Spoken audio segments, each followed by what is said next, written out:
प्रणाम मित्रों। आज हम भगवत गीता के दूसरे अध्याय के कुछ श्लोकों पर चर्चा करेंगे।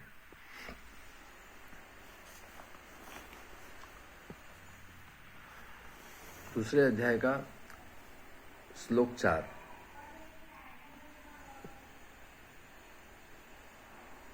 कथम भीष्मम अहम संख्ये द्रोणम च मधुसूदन इषुभिः प्रति योत्स्यामि पूजाहम अरिसूदन।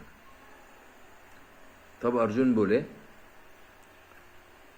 हे मधुसूदन, मैं रणभूमि में किस प्रकार बाणों से भीष्म पितामह और द्रोणाचार्य के विरुद्ध लड़ूंगा, क्योंकि हे हरिसूदन, वे दोनों ही पूजनीय हैं।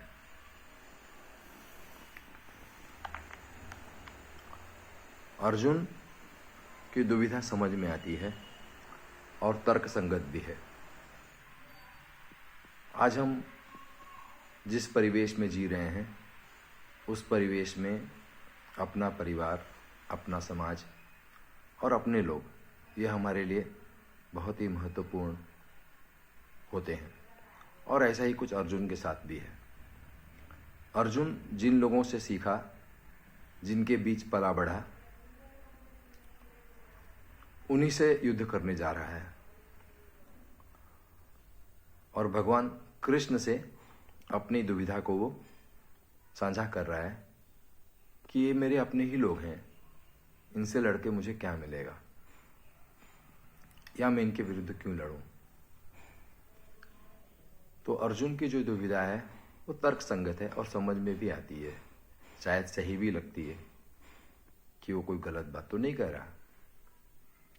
लेकिन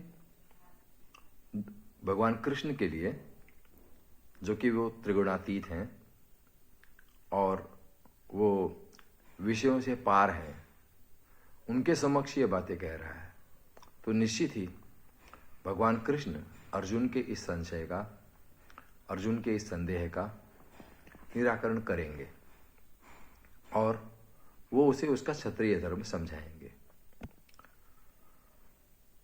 क्षत्रिय धर्म का अर्थ क्या है? क्षत्रिय धर्म का अर्थ है एक लड़ाका होना, युद्ध भूमि में लड़ना। तो जो भी युद्ध भूमि में लड़ाई करने जाता है, युद्ध भूमि में अपने देश के लिए लड़ता है, वो क्षत्रिय है। तो अर्जुन को अपने इस क्षत्रिय धर्म का सहसा भूल सा गया है, क्योंकि लोग अपने ही हैं, अपने ही दिखाई दे रहे हैं। हालांकि ये धर्म युद्ध है। धर्म युद्ध जो कि निर्णय से लिया गया है, एक निर्णय के बाद ये युद्ध हो रहा है। कुछ सोचने समझने के बाद इस युद्ध में लोग उतरे हैं, सारे योद्धा एकत्रित हुए हैं। तो ऐसे में अर्जुन तर्क संगत होने के बावजूद भी कृष्ण से अपनी व्यथा को कह रहा है। अगले श्लोकों में हम आगे भी इस पर चर्चा करेंगे। धन्यवाद।